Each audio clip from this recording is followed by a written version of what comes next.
Bismillahirrahmanirrahim. Assalamualaikum. Jangan lupa like, comment, and subscribe. Bye.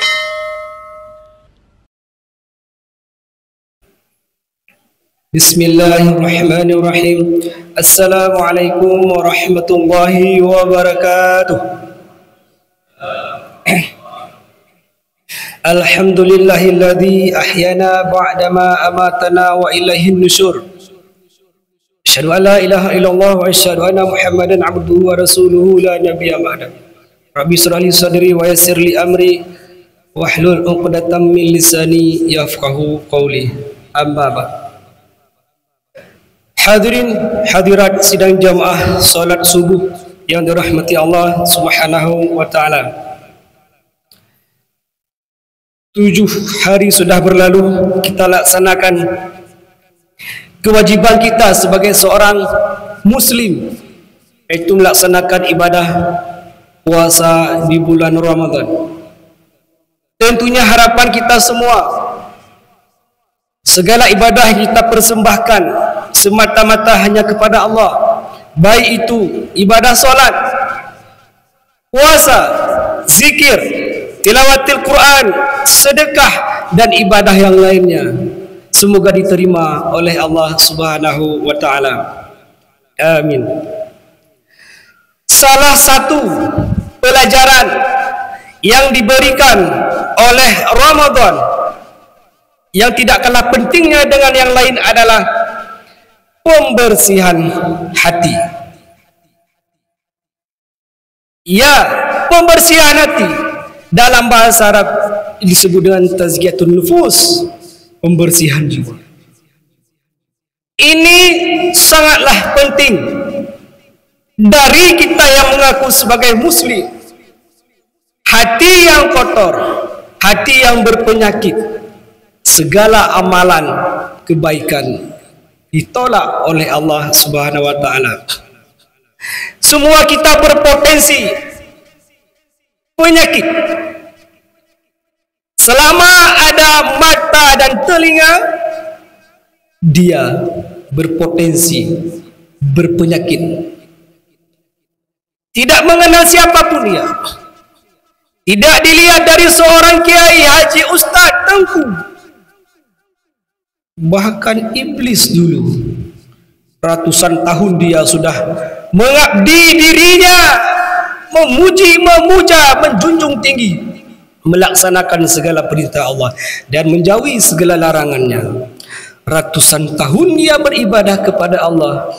Tapi lihat bagaimana ketika Allah menciptakan Adam, wa idh qulna lil malaikati isjudu li adama fasajadu illa iblis aba wastakbara wa kana minal kafirin. Ketika Allah menciptakan Adam, disuruh sujud kepada Adam.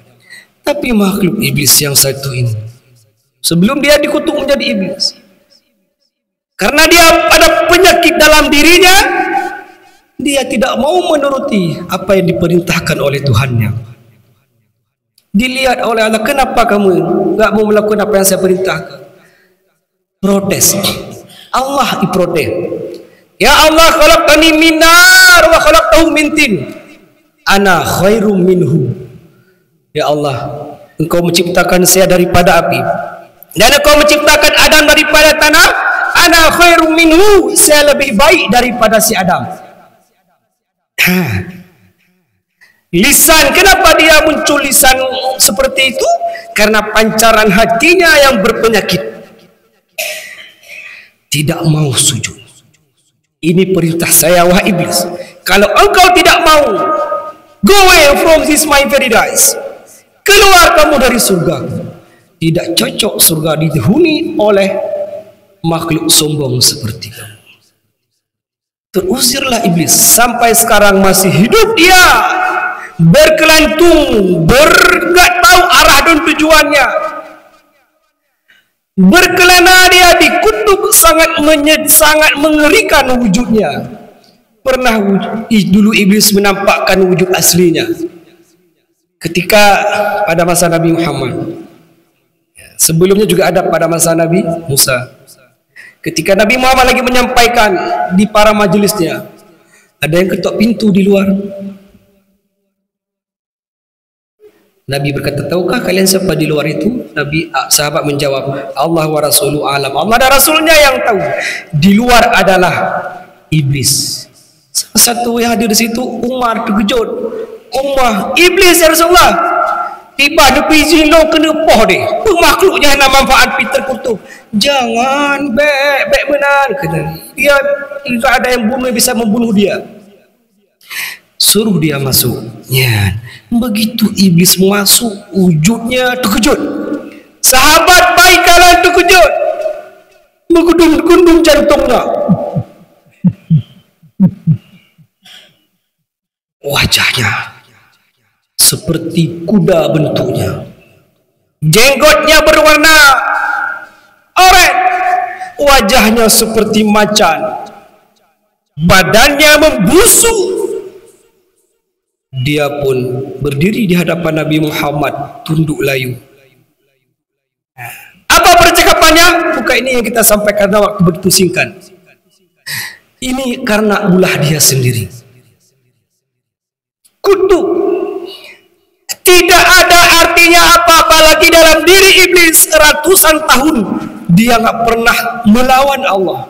Tapi sekali dia melawan Tuhannya, dikutuk, pahala yang sebelumnya terhapus dengan seketika. Hanale pahala bacut iblis nol, pada cuma bacut sagai. Sombong dikeluarkan dari surga. Jino tayo banyak orang yang sombong, terutama dalam surga. Iblis bacut sagai sombong, iblis dari surga. Kan lebih parah orang sekarang. Sombong, masya Allah, cukup je itu. Nak naik pangkat, kai golongan kam, tamah gaji kam, kamar tunjangan. Gayanya juga lain. Rumah dah gaji ditambah, direnovasi dapurnya, tiangnya. Sombong. Itulah pengikut-pengikut iblis. Hadirin yang dirahmati Allah Subhanahu wa taala. Kita bersihkan hati. Apa kata Nabi Muhammad? Dalam tubuh manusia itu ada segumpal daging. Kalau baik daging tersebut, maka baiklah seluruh tubuhnya. Tapi jika segumpal daging itu bermasalah, rusak, maka rusaklah segala isi tubuhnya. Itulah hati. Hati itu sebagai raja. Bagaimana yang dikomandokan oleh raja, semua anggota tubuhnya pun ikut bergerak. Sekarang kita berada di bulan Ramadan. Banyak orang berpuasa. Apa kata Nabi Muhammad? Banyak orang berpuasa, mereka tidak mendapatkan apa-apa. Berarti pahala hanya merupakan syik. Yang dia dapatkan hanya menahan lapar dan haus saja. Tendek dan gerah, cuma itu yang dia dapatkan. Tapi pahala sedikit pun tidak ada. Kenapa? Dia yang hanya pikir sanggup tidak makan, sanggup tidak minum. Nyan sama asyik lagi anak TK. Jino anak TK kai puasa. Dididik oleh orang tuanya, anak SD kelas 1 kai puasa. Bahkan mungkin mereka jauh lebih kuat daripada kita. Di siang hari bahkan mungkin mereka tidak tidur. Iplung kuno, iplung kude, main bola kuno, main bola kude. Hanai uji. Tapi karena anak berakil balik, pahala tidak ada sama dia. Orang tua, orang dewasa kalau seperti anak kecil seperti itu, siapa yang nak merokok? Kenapa? Dia berpuasa cuma nggak makan, nggak minum, tapi lisannya dia berpuasa, tangannya dia tidak berpuasa, hatinya tidak berpuasa. Penyakit itu terdiri daripada ujub. Ujub membanggakan diri. Kayak iblis kuno. Apalagi ria, takabur dan lain sebagainya. Dan itu semua merusak segala amalan, menghapuskan pahala kita seperti api memakan kayu bakar. Kalian atet bro dayong. Tadi ranting kaya kenal. Padu minit kabeh ranting kaya hoka sudah dilalap oleh si jago merah. Begitulah perumpamaan. Kalau kita punya penyakit hati yang kita sebutkan tadi, itu sudah merusak, menghapuskan secara otomatis nilai pahala kita. Ada satu kisah menarik. Dulu ketika pada masa Nabi Muhammad sallallahu alaihi wasallam, Nabi seorang sahabat lapor sama Nabi, "Ya Rasulullah, di tengah kita ada seorang perempuan. Dia malamnya salat tahajud, kaji ke salat wajib. Tahajud sunat, kaji wajib kan? Wa minal laili fatahajjad bihi nafilatan laka asa ayyab'atsaka rabbuka maqaman mahmuda." Urang kan puasa Ramadan mata, puasa Senin Kamis, mungkin puasa Nabi Daud lagi, si urang puasa si urang buka. Bersedekah rajin, baca Al-Quran hana pre-pre. Tapi kata sahabat ini, nyambat tapinya yang paling ngeri yo. Tapi Rasulullah kan abah ji kan, wadai pegah abah kan, lagi sikin. Abah je tai pegah kan lagi jarum menusuk hati orang. Orang kalau dengar dia pegah sakit hati. Tajam mulutnya dia tidak jaga. Apa kata Nabi Muhammad? La khaira fiha, tidak ada kebaikan dalam dirinya. Dia penghuni neraka. Nyian kepala. Penghuni neraka. Kan sangat mengerikan. Sembahyang tahajud kaji wajib, puasa, baca Quran, bersedekah, tapi sabar sagai kesalahan dia. Abah tajam dah. Nya kayak pegah apa? Si menai tidak nak domba. Ini kan kenapa kok lisan dia seperti itu? Ada penyakit yang bermasalah. Bacut sagai di hati. Tapi begitu berulat belatung niat jahat dan ucuk takabur, lisan nyan sangat mengerikan. Kan percuma sembahyang dia. Kita terkadang Muslim tengah masyarakat, fenomena mungkin selama media sosial, handphone di tengah tangan kita yang tidak bisa kita elak. Ini sangat besar potensi seseorang itu berpenyakit hati. Aduh minit tu kena buka puasa. Menu santap di atas ika je cukup lebih. Nasi uduk, ayam geprek, belum belacan, ada kak nah, ngena ada kak nah ayam merdu. Campur cundoi.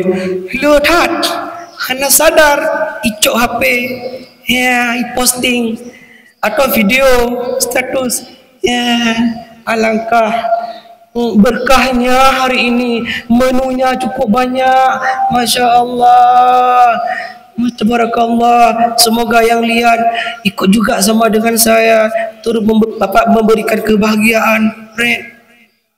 Dikalan oleh orang yang miskin, disimpan nomor dia oleh tetangga. Ibu cut, ibu cut je, ibu cut langit ni. Kalau ada tuah kalau ni, katrep awak ayam KFC awak jangan. Masuk sifat ujub, ria, takaburinan. Hitungan menit menjelang berbuka puasa, dia sudah menghapuskan seluruh amalan puasa dia. Kan bacut sagai, tak keras semenjak sahur sampai maghrib tiba. Hitungan menit kayak dapat gaduh. Kenapa? Dianggap memang itu sepele, hal kecil. Allah Ustaz, ni HP draw aku. Saudara berisi hati. Apa maksud orang posting? Pasti ada sesuatu. Memang betul sedalam-dalamnya lautan masih bisa diukur, tapi sedalam-dalamnya hati manusia, siapa yang bisa ukur? Tapi itu masuk sedikit di kalangan ya posting dia. Anak-anak darah jino, ibu-ibu tak pegah anak darah ada yang menjelang buka puasa, gejak-jak batalo jalan, kasiap dengan budak Dubai Hemeli bak wajah, pakai lipstick, pakai helm, hana pakai kaca biar nampak aura kecantikannya. Wah, pakai skincare tebal sekali. Akhirnya wajah putih seperti Korea, leher Afrika. Jalan, endahnya jalan di sini dilihat oleh yang mahram. Wah, cantik tak si adik putrinya kala ni menjelang timbul nafsu orang melihat dia. Dosa, dia dianggap sepelean. Tanggap alah nak usah membacot kan apa-apa. Jangan yang paling bacot dan yang paling berbahaya. Nyo video call apa lagi? Semua kita berpotensi. Hati itu seperti kaca, makin nyahana tagad terjaga, kacanya kena ngabe. Mamanya kamu turun kamu abe talap, penggertacane hanam panci. Tak frame hangle. Kata pukuto kacanya. Ini hadirin yang dirahmati Allah Subhanahu wa taala. Oleh karena itu, Ramadan harus kita mulai dengan pembersihan hati. Kenapa? Nanti kondisi di hari kiamat apa kata Allah? Yauma la yanfa'u malun wala banun illa man atallahi biqalbin salim. Tidak bermanfaat nanti hari di kiamat. Tidak bermanfaat anak dan harta. Mungkin selama ini kita bangga dengan anak-anak. Anak saya banyak, ganteng, cantik, berprestasi, taat, patuh. Itu tidak ada manfaat sama sekali. Harta saya banyak, rumah saya besar, mobil saya besar, istri saya sama juga. Kampung tengok. Tidak ada manfaat sama sekali. Illa man atallahi biqalbin salim. Kecuali nanti seseorang di hari kiamat datang dengan hati yang bersih. Terkadang tayang tebul pertanyaan, pakan semayang tayang terkadang ada khusyuk. Tengok tak semayang tayang ni usali handuk dro. Usal jarang buta-buta usali farda. Kalau lagi urang grup lam waterboom. Buta-buta ya usali. Tak semayang. Begitu semayang katingat ya Allah komfor golong mateo. Ngomnya ni anai wa burtuh kapala. Yang parahnya ibu-ibu gadah barang, meminta barang. Alah, cincin tunangan jamu mbak ayah ke haidara.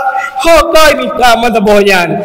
Ijak ada hemat mutua ada semayang kata wate solat semayang lagi semayang. Menginai semayang langsung merumpuk barang yang gadahnya dalam semayang. Allahu Akbar. Alah, ipak gobak pak dapur sangkut bodoh. Hei minta mata bohan. Ini kenapa anak khusyuk dia? Yang parah dengan dah semayang kedua jumlah rakaat dengan semayang. Allahu Akbar. Nian semayang asa. Nyopa rakaat peleh kepala kedua di bancara yo. Peleh pucuk tu. Alah biar aman. Acok leh benda. Ya bermasalah. Ya kan? Di mama anak masalah juga semayang lah, semayang apa misal di semayang lohor mulai. Ya Allah saya tu kena jak padapu bawang hanale. Campli hanare tira karak be. Campli klimpi bacut tu ayah tiga ho kan wow. Ini kenapa kok bisa bermak dalam semayang hati mencawa-cawa iplung le padapu, iplung le gosok baje golong kurah. Kenapa? Hatinya masih mencawa-cawa. Tapi menyeka hati kelema awak mentua, menyeka hati kau bersih, insya-Allah salat khusyuan. Menyeka khusyuk Allah, ya Allah khusyuk daknya berarti hati sudah bagus. Kenapa? Karena mukmin yang benar, yang bagus itu apa? Orang yang khusyuk dalam salatnya. Kenapa? Pancaran hatinya yang benar. Qad aflahal mu'minun. Sungguh kata Allah. Ini kan huruf taukid ini. Menguatkan aflahal mu'minun. Kalau bahasa Arabnya aflah itu isim tafzil tu. Menanglah, beruntunglah orang mukmin kata Allah. Terima kasih.